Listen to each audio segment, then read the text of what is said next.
Mark weighed 325 pounds and he and Sarah had lost a couple of friends from heart attacks recently. She became worried about Mark, and to make a long story short, she cut him off from sex for all but 4 times a year unless he achieved weight loss goals. The 4 times were Valentine's Day, their anniversary, and both of their birthdays. Mark proceeded to lose a bunch of weight over a 2-year period and cashed in on the extra sex along the way as step goals were met, but was pretty much deprived of sex. He lost a huge amount of weight and got down to around 207 pounds, and at that point he wanted to quit. After all, he had lost 118 pounds, and it was just so tough. When Mark said he wanted to quit, Sarah said, "No way, Buster." That is when she made her threat, the threat that inspired this story. "If you quit, you will only be getting sex the 4 times a year. But I have sexual needs, so even though you will only be getting sex 4 times a year, I will have to get my needs taken care of somewhere else." In the moments after Sarah made that threat, she saw the foundation of her marriage shake. It started shaking when Mark's head snapped up, and he looked her in the eyes with a look of total shock and confusion. She saw the foundation of her marriage crack as she saw the sadness sweep over him, and the hurt was evident in his eyes, all the result of what she had said. She saw the foundation of her marriage begin to crumble around her feet as his sadness and hurt morphed into anger and disgust. She knew then and there that she had made a critical mistake. Sarah had pushed this man she loved dearly to the limits to fulfill her desires that he lose all that weight, and then she had threatened to have sex with others to punish him for not meeting her goals. How could she be so stupid? How could she have done that to him? Mark was pissed. He said, "I have busted my ass for 2 years to lose over 100 pounds to please you, Sarah. It has been difficult for me beyond belief, and during that time you have withheld sex from me as a tool to get me to go on. I did it all for you, Sarah, because I love you and wanted to please you. Now, when I don't feel I can continue, you reward me by telling me that you will continue to cut me off and in fact get your needs met elsewhere by going out and cheating on me. You may not know it yet, Sarah, but you have just ruined our marriage. You have thrown the gorilla out into the middle of our home, and now I don't know if it will ever be caged again. You obviously have had thoughts of having sex with other men, or you couldn't have come up with your ultimatum so quickly. How do you expect me to trust you now? Have you been having sex all along to meet your needs during this whole 2 years? Damn you, Sarah, damn you. I don't know what to believe anymore about our marriage. Man, you have just ruined it, that is all I can say." Sarah said, "Mark, I didn't mean it. I never would have had sex with someone else. Please, Mark, I didn't mean it." Mark just looked at her in disgust. "And how am I supposed to really believe anything you say now? You seemed pretty serious a few minutes ago." Mark got up from the kitchen table and headed out the back door into the garage. "I have to have some time to think." The tears started flowing down Sarah's face as she lost it. She sat there sobbing because she knew he was right. A seed of doubt had been planted in his mind, and it wasn't going to be easy to make it go away. Sometimes things are said without thinking, and that is what happened here. Sarah just didn't think how it would affect Mark. She was so proud of him for what he had accomplished, but she had gotten greedy and wanted more. She thought, "It was for me. He did so much for me already, but I was greedy and wanted more, and now I am going to have to win back what I have lost." Mark rummaged around out in the garage for about an hour. There wasn't anything in particular that he was doing, just keeping his hands busy while he thought things through. Mark didn't really think his wife had cheated on him over the last 2 years, but he wasn't sure. Earlier in the day, he would have been sure, but now after her comment, he just couldn't be sure anymore. He didn't know either if she would have cheated on him in the future. Earlier, he would have never believed it, but now he wasn't sure anymore. He said out loud, "I need to find out." Mark walked back in the house. Sarah was still sitting at the kitchen table looking like hell. Her eyes were red from crying and her nose was red too. Mark noticed and felt bad, but he was determined to follow through on what he had decided. "Sarah, here is what is going to happen. I am quitting the diet right now. You don't need to worry about cutting me off from sex with you because I am cutting you off. We can have sex the same 4 times a year that you dictated before if you want. If you want to skip it altogether, that is fine too. I don't care. You do what you have to do. Let me tell you, however, that if you choose to have sex with someone other than me, you won't like the results when I find out, and I will find out. Your lover will have his balls kicked up into his ass and stomped into pulp. I am sure I will be breaking a few of his ribs and for sure his nose. I am certain that his eyes will be swollen shut before I am done, so he won't be looking lovingly on you in the future. And depending on how I am feeling at the time, it might even be worse. As for you, if you cheat on me, I will kick your bum to the curb so fast you won't know what hit you. You will be a free woman, able to get your needs met anytime and any place you want. I would never stay married to a cheating 304, so make your own bed there, sweetheart. And just so you know, I'm going to be watching your every move from here on forward. I don't trust you anymore, so you had better be really careful in everything you do. You won't be able to be careful enough, though, to keep me from finding out if you cheat. I'm going out for a while. I won't be home for lunch, but I will be here for dinner. If you don't feel like cooking, that is okay. We can order a pizza or some Chinese takeout if you don't cook. Mark grabbed his car keys off the counter and walked out the back door into the garage. Moments later, Sarah heard the garage door open and she heard Mark's car drive away. Sarah said out loud, "Oh my God, I can't believe this. How could I be so stupid?" She began sobbing again and just sat there wishing she had kept her mouth shut. An hour or so later, she got up to go to the bathroom, then went and lay on her bed and cried some more. When Mark arrived home later that afternoon, he found her in the exact same position. Like so many husbands who suspected his wife of cheating, Mark decided to do some detective work on his own. He thought the easiest way to start was to drive to the telephone providers and request a printout of call logs on their home phone and on his wife's cell phone. Both were in his name, so he knew he would not be having any trouble getting the reports. The landline phone company told him he could have it electronically, and they were able to upload the call logs for the last 3 years onto a CD for him for a small fee. He gladly paid it and walked out of the office with everything he asked for. Yes, he requested 3 years because he wanted to be able to go back before he had started the diet to see if there had been any motivation for Sarah cutting him off in the first place. Next, he went to the cell phone company and requested identical data. They hesitated at first since it was his wife's cell phone number he wanted the data for, but Mark pointed out that indeed it was a joint account with his name prominently on the records, so they had no reason to withhold any information he might request. They offered the data electronically as well for a fee of $20. Mark thought it excessive, but probably worth the money so he could more easily access the information. He did make a note, though, that perhaps he would rethink his cell phone provider in the future. Arriving at home around 4 p.m., Mark saw Sarah laying on their bed sound asleep. He decided to let her sleep and went back to their home office. Locking the office doors so he would not be interrupted, he sat down at the computer and downloaded all of the data from the 2 CDs into a folder in his documents file. He had already formulated how he would conduct his search. He was going to start with 2 years ago and compile a list of every telephone number called in that first month when he started his diet and when Sarah had restricted his sex to 4 times a year plus rewards for goals achieved. That would have been September of 2008. On their home phone, September had 96 calls to 19 different numbers. He found that using the format the phone company had provided for him, he could sort the data in a number of different ways, so he created a list by number showing the number, the date, the time, and the duration of the call. Once he got the system figured out, it took him about an hour and a half to create that list for every call made from their home phone in the last 2 years. He was just about ready to start the same process on Sarah's cell phone data when he heard the office door knob rattle. The door was locked so no one could come in, so he saved everything he had been doing and stashed away all evidence of what he had been doing. He logged off the computer and went and opened the door to find the most pitiful sight he could imagine. There stood Sarah in a seriously disheveled state, hair a mess, eyes and nose red from her crying and sniffling every once in a while. She had her head bent down and only reluctantly looked up and into Mark's eyes. She said, "Mark, I am so sorry for what I have done to you. I know you are hurt and angry with me, and I know I was selfish and cruel to do and say what I have to you. Please forgive me. I know you had accomplished wonderful results on your diet, and I should have had no say in whether you continued or not. It was for you to decide, but I guess I just felt the power of it all and got carried away. Please forgive me." Mark replied, "Sarah, I forgive you for now, but only because I know nothing more. I love you, and I lost all of the weight I did for you. I struggled with it for 2 years and gave up the sex during that time all for you in the first place. I just couldn't do it anymore. Unfortunately, as I said, the gorilla is in the room now, and I have to know without a doubt whether or not you are a cheater, or it will drive me crazy. So, if you have not cheated on me in the past and do not cheat on me in the future, we should be okay. But I have to know, so until I feel confident, you are just going to have to deal with it. I didn't create this mess. You did with your quick comment and threat.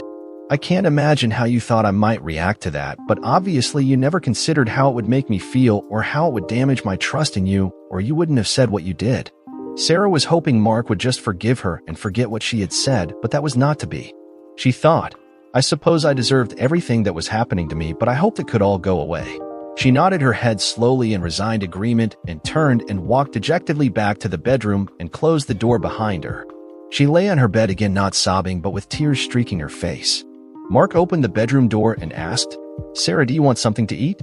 Sarah said, "No, Mark, I am not hungry." Mark walked out to his car and drove off again to a place nearby called Grisham's. He and Sarah had gone there for drinks many times and their food was excellent. He knew he could have a few beers and a greasy but delicious bacon cheeseburger. In the 2 years previous, he had not had more than 2 beers in a week's time and not 1 bacon cheeseburger. Tonight he was going to give in and have what he wanted. He knew that he would never allow himself to get overweight like he had been before, but tonight he was going to splurge and enjoy his dinner even though his heart was breaking. It was breaking for his wife because he hated seeing her like she was now, but it was also breaking from the hurt and distrust she had laid upon him. When he got home, he went back to the office and began working on the call log from Sarah's cell phone. Because he already knew the drill, it was easier to finish the cell phone list, and he was done in half the time. After reviewing the 2 lists, Mark determined that over the course of 2 years they had 3,482 calls made in total from a total of 45 different telephone numbers. He decided to sort the calls by telephone number and had some surprising results. There were almost 300 calls to his cell phone, about 200 calls to his parents' number, and a similar numbers of calls to Sarah's parents' number. There were close to that many to each of Sarah's sisters and about half that number to his brother John. In addition, there was a scattering of calls to various friends whom Mark recognized the numbers and a few to other numbers he didn't recognize. Going down the list, though, he discovered that there were over 200 calls to a number he didn't recognize and another 50-plus calls to a second number he didn't recognize. Then he realized there were some calls, 30 or more, to additional numbers that were made over the course of 2 years. He assumed those might be hair salons, stores, church, etc. None of those statistics bothered Mark much, so he just noted them and went back to the 2 major unrecognizable numbers. Being the type of guy Mark was, he decided to refine his research a little more and sorted the calls by day and time for those 2 numbers. The surprising results gave him the chills, and almost immediately he was burning up with suspicion and anger. Every Wednesday at 11 a.m. Mark went to a staff meeting with his boss and other department heads to a local restaurant with meeting rooms. They met in conference for an hour, took a 1-hour lunch break, and finished their business by 2:30 p.m. or 3 p.m. without fail. Every week, there was a call to him on his cell phone at 10:55 a.m. every week he worked. Yes, there were some weeks that were missed, and Mark instantly knew it was when he was on vacation. But every Wednesday at 10:55 a.m. was the rule. At 11:05 a.m. every Wednesday, there was a call made to the first of the 2 numbers Mark didn't recognize. Oh yeah, he was burning up now. Too much of a coincidence to not be suspicious. He knew at that moment that what he was going to find would not make him too happy. Persevering, he looked at the second number and quickly realized that those calls were all placed on Friday at 1:05 p.m.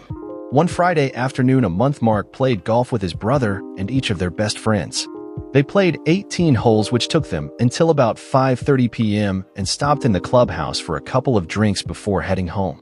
He was almost always home before 6:30 p.m. on those Fridays. He would shower and take Sarah out to eat. What pissed him off was that Sarah always called him just before he teed off to tell him she loved him and that she would be waiting for him when he finished his round and got home. He knew what was going on now, but as yet he didn't have visual proof or know with whom she was cheating on him with. The scary part now was that he wondered how long it had gone on and if it just started when Sarah cut him off or if it had started sooner. So, he went back the additional year and discovered that the same calls were made once a month for the 3 months prior to his being cut off. Whatever Sarah was doing, she was doing it for 3 months earlier, but not as often. All he had to do now was figure out who and then decide what he was going to do about it. He thought finding out who would be easy. He ran a reverse lookup on the first number and discovered that it was a cell phone number and not listed. He ran the reverse lookup on the second number and found that it was listed to a Tony Batali. Of course, Mark knew exactly who Tony Batali was. He was Mark's trainer at the gym. Sarah had found him for Mark in the first place. So, Sarah was calling Tony on the Fridays when I golf, Mark thought. He noted the address in his call log spreadsheet and decided to go out again for a while. When he got back to Grisham's, he sat and had a couple of more beers. When things began to quiet down a bit after the dinner rush, Mark asked the rather attractive bartender Brenda if she would do something to help him. He explained a little bit about what happened and told her he just wanted to find out if the first number was Tony's cell phone number. He dialed the number and told Brenda, just ask to speak with Tony, and if it is him, just tell him some woman gave you the number as a possible trainer. He told her, if it is him, tell him that if he has openings you will stop and see him at the gym one of these days. Brenda took the phone. Hello, is this Tony? She asked. Oh, my name is Jennifer. Yes, some woman who came into my hair salon gave me your name as a possible trainer. No, I didn't know her at all, but we were talking about getting in better shape and she gave me your name. Laughingly, yes, I am 24. I am 5 feet 6 inches tall and right now I am a little chunky. I weigh about 130 pounds. I almost feel like you're checking me out over the phone.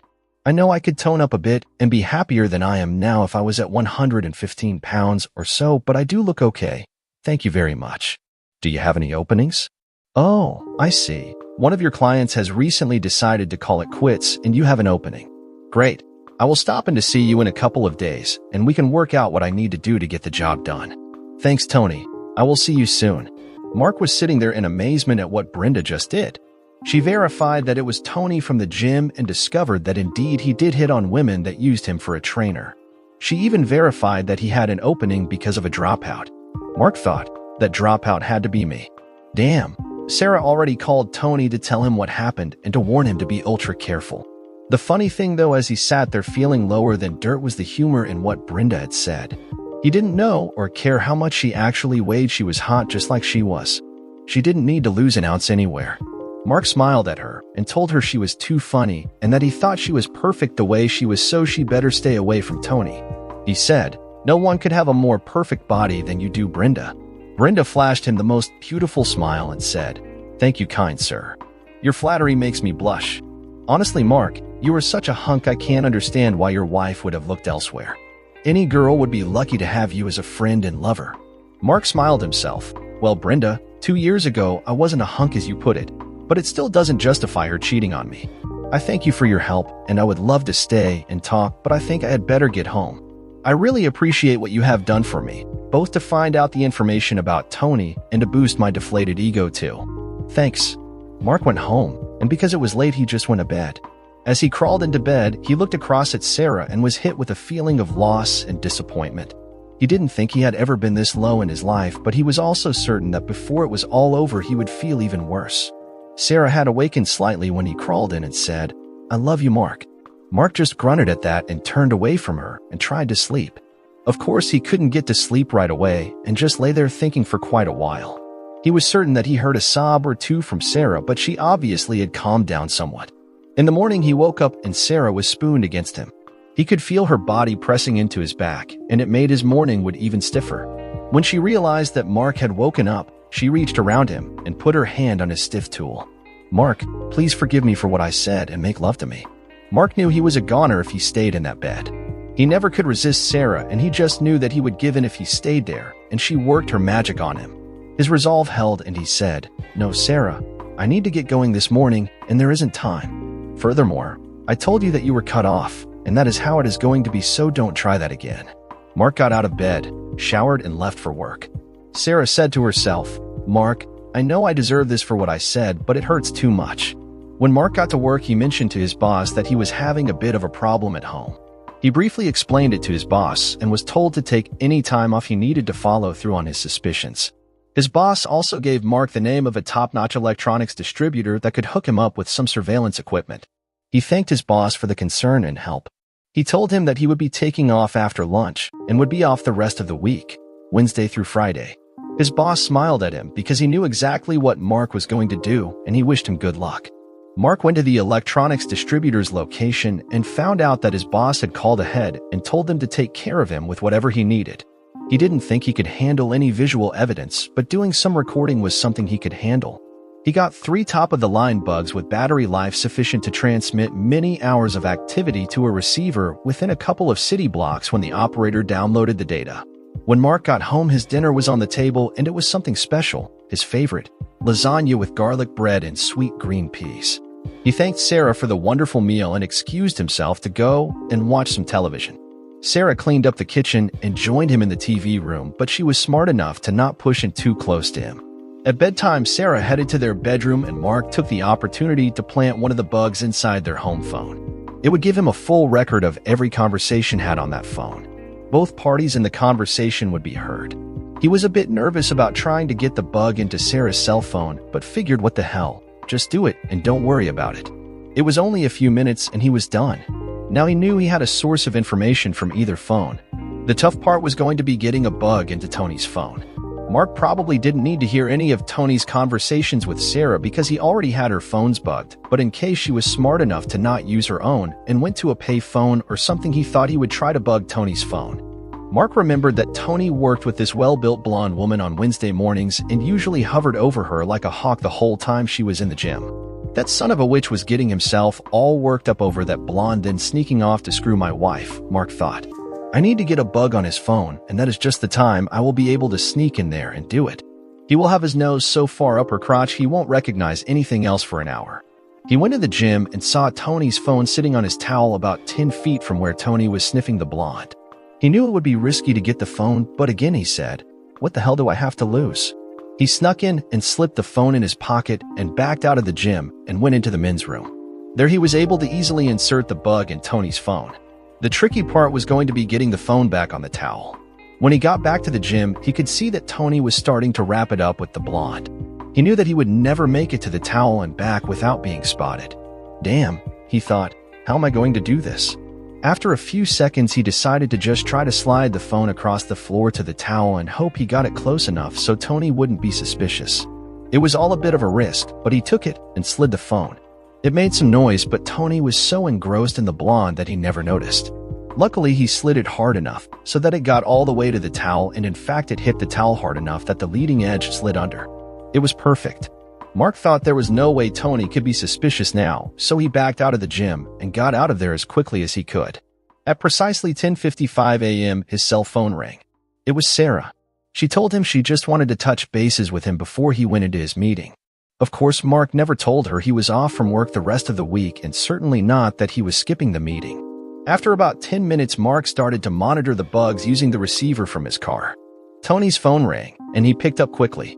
Tony said, "Hi Sarah, how you doing, baby? Do you want to meet me at my house like usual? I thought you were going to be more careful since Mark was suspicious." Sarah said, "I do need to be more careful, Tony, because Mark is really suspicious now. I think we are going to have to quit meeting at least for a while. If he finds out about us, he is going to kill you and throw me out. I can't afford to have that happen, Tony. I love having sex with you, but I love Mark and don't want to lose him." Tony grumbled, "But how can you give up my great tool, Sarah? I know you love it and have enjoyed it all this time. It is why you cut him off in the first place, so you could enjoy it more with me, so how can you give it up?" Mark groaned as he heard Sarah's response. "You were right. The first time you had sex with me, I knew I would do anything to have you more. For those first 3 months, it wasn't enough, so I did cut Mark off and come to you more. I do love you, but I can't take the chance right now. Maybe in a few weeks things will settle down, and we can resume our weekly sex fest.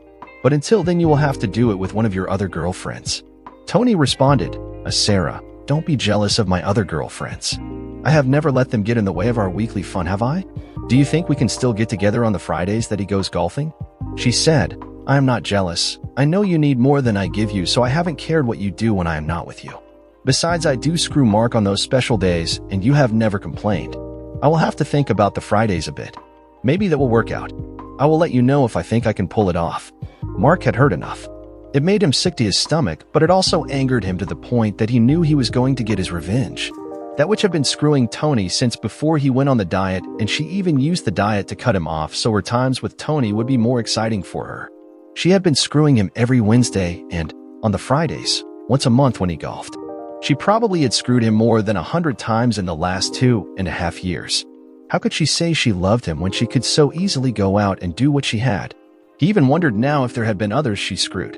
It really didn't matter anymore because Tony alone was enough to end their marriage. He would get his revenge on both of them. Over the next 2 days, Mark made his plans and made a few contacts to make sure the ball was rolling good in his court by the weekend. He monitored the phone taps both days. Sarah had called her beautician Thursday morning to set up an appointment for Friday morning. It was a very interesting conversation. "Janine, I need a killer new hairstyle. I want something youngish looking and very sexy." "Why, Sarah? You going after another man?" "No, just trying to keep the one I have. Mark is suspicious about me cheating, and I need to get him thinking with his tool again instead of with his head. I'm going to buy some hot new lingerie too and see if I can totally distract him so his suspicions go away." "So what are you going to do about Tony? You can't seriously give up that great sex you have been telling me about." Well, I might not give it up totally, but I will for a while anyway, and then maybe not quite as often as it has been. They both laughed, and the rest of their conversation was of no consequence. Mark, of course, was devastated by all he heard, but by this time his anger was driving him, and the hurt was buried deep down inside. Tony had called her on Friday when she hadn't called him. "Well, babe, you still want to hold off for a while? Or do you want a taste of me?" "Tony, I want it bad, but I just can't take the risk of getting together with you for a while. Please be patient, and I promise we will get back together as soon as Mark gets off this kick." With every conversation, Mark's heart broke more. He couldn't comprehend how there could be any love in this relationship with Sarah. It was all selfishness on her part, and no concern for him, and certainly no respect. He wondered where things had gone wrong. Well, his plans were in place, and he would get his revenge. Saturday, after lunch, the doorbell rang and Sarah went to answer it. There was a beautiful girl standing there in a cover-up outfit and carrying a small bag. "Hi, Sarah. I am Brenda, a friend of Mark's. He mentioned that it would be okay for me to spend a little time by your pool today. I hope I am not inconveniencing you, but I really would like to work on my tan." Sarah was at a loss for words, but said, "Sure, come on in, and I will show you out to the pool." Brenda noticed that Sarah wasn't smiling though, and a slight smile slipped onto her own face. Sally and Linda rang the doorbell together a short time later. Sally told Sarah that she has worked with Mark for a few years, and Linda told her that she had waited on them as a couple and on Mark alone at Grisham's. They both told Sarah that Mark had invited them to come and use the pool for the afternoon. They were both very attractive women, and Sarah began to wonder just what was up. She felt a chill go through her a couple of times as she thought about possibilities.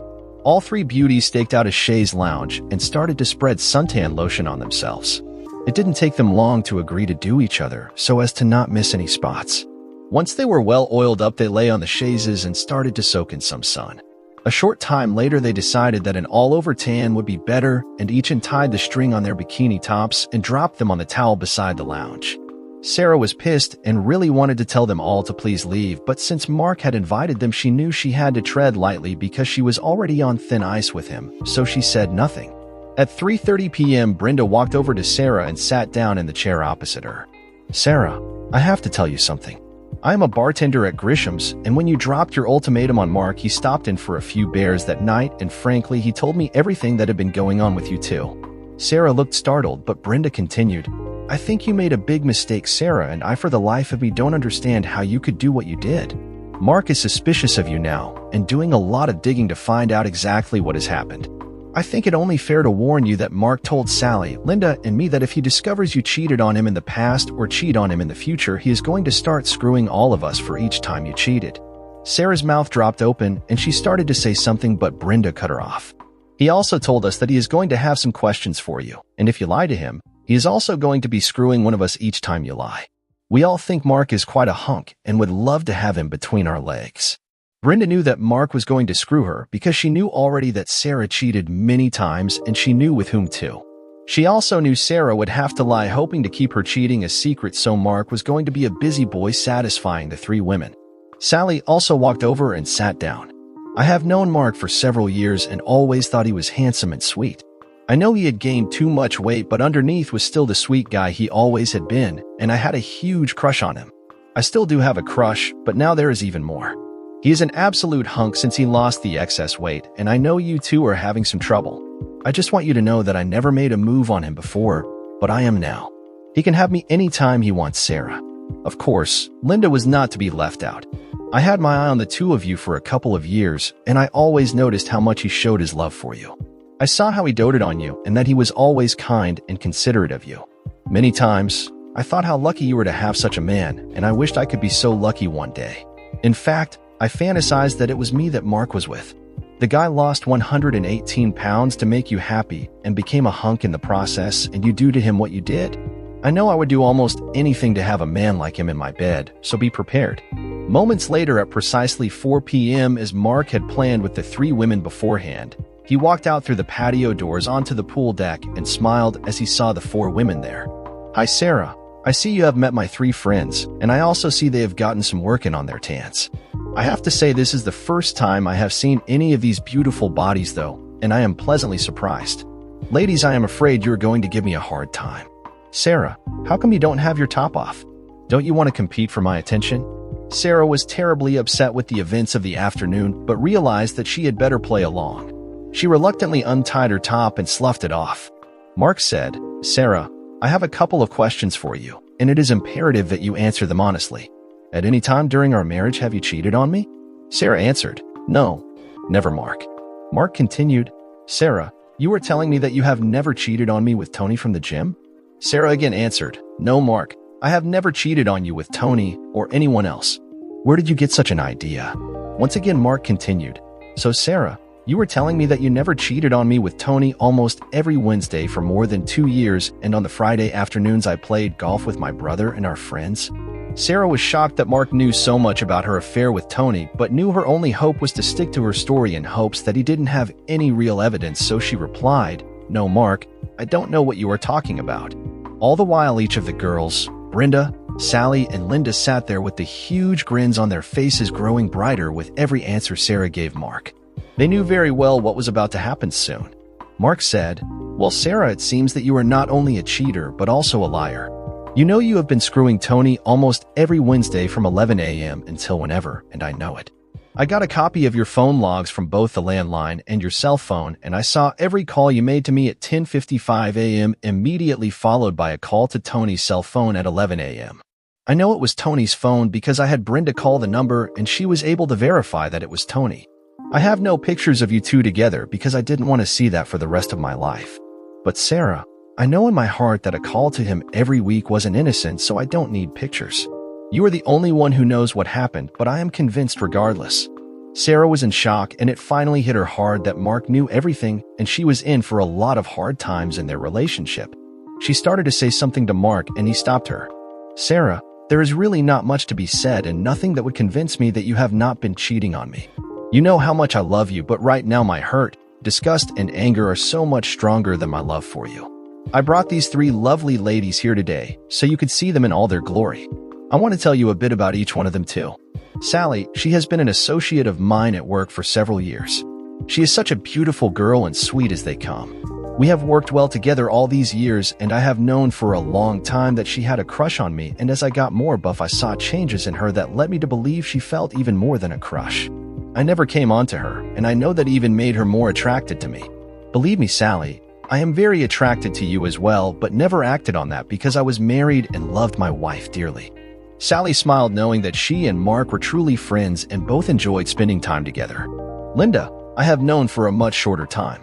As I know she told you, we only met when you and I would go to Grisham's together and she would wait on us. I could tell she enjoyed seeing us together, and only recently did I know she fantasized about being with me instead of you being with me. She is a lovely girl and I am flattered that she thinks that highly of me. The one thing I have to say further is, doesn't she have the most fantastic tits you have ever seen? I don't know if I have ever seen a more perfect pair of tits. I assure you I'm going to enjoy feasting on them. I have known Brenda the least amount of time of any of these 3 ladies. I have seen her at Grisham's for a while, but never really had the chance to talk to her until you dropped your bomb on me. That night Brenda was a classic bartender and listened to my tale of woe like all bartenders do.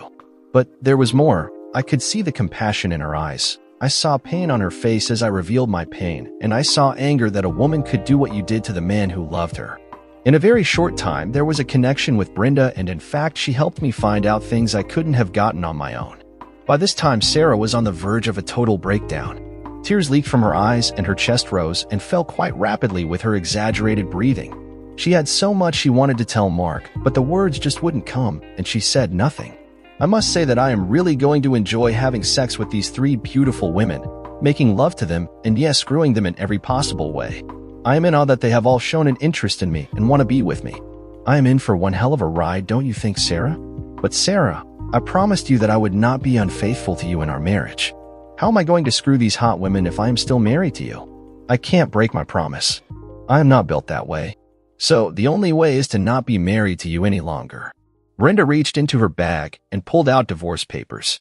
"Sarah, I am a bartender at night, but I also have a day job. I am a process server. You have been served. I admit it is the only time I have ever served anyone while topless, though." She couldn't help herself, and she giggled with that comment. Sarah couldn't hold on to her emotions anymore and burst into tears. "Oh, Mark, please don't do this. I am so sorry. So sorry I have hurt you. I will do anything to make it up to you. I love you, and want to be with only you. Sarah, Mark said, I am having a hard time believing that you really love me given what you have been doing for over 2 years. It wasn't a couple of times, Sarah. I'm sure it has been more than 100 times you cheated with Tony. And I'm not sure if there were others or not, but I assure you it really makes no difference to me if there were. The court hearing is scheduled for next week Friday, and after we are legally separated, I'm going to start seeing each of these ladies. Maybe after a while I will be so engrossed in the enjoyment and sensuality of banging each of them that I will be able to forgive you for what you have done with Tony. Maybe I will even understand the pleasures that you apparently got from your illicit affair. Maybe a lasting relationship will develop with one of these ladies, and I will find the love and support I thought I had with you. If that happens, perhaps I will be able to stop loving you, and over time perhaps I can forget you. I hope so, Sarah. I really do. Mark told the ladies it was time for them to leave, and that he would call each of them. He went into the house to pack a few things to hold him over while he stayed at a hotel until Friday, when either he or Sarah would officially move out. Unable to do anything coherent, Sarah just continued to sit beside the pool crying softly now. Mark walked out of the patio doors and set his suitcases down, then walked over to Sarah. She didn't know what more there was for him to say, but it became clear in an instant. Sarah, remember what I told you would happen to your lover? It just so happens that yesterday, when you apparently canceled out on Tony, he decided to go for the big busted blonde that he works with every Wednesday morning from 9:30 a.m. to 10:30 a.m. Yes, she was his warm-up girl for you, Sarah. It is what got him hot before the two of you got together.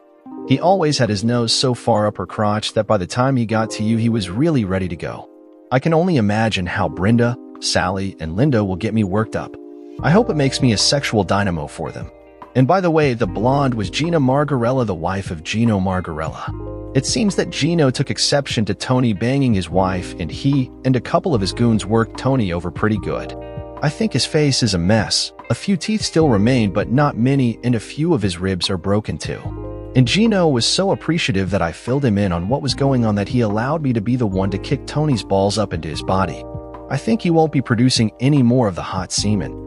In fact, I would be surprised if he ever was able to have sex again. And never fear, Sarah. I of course will deny having any involvement in what happened to Tony, and of course Friday was my golf day, and my brother and friends will be a perfect alibi. Have a great life, Sarah.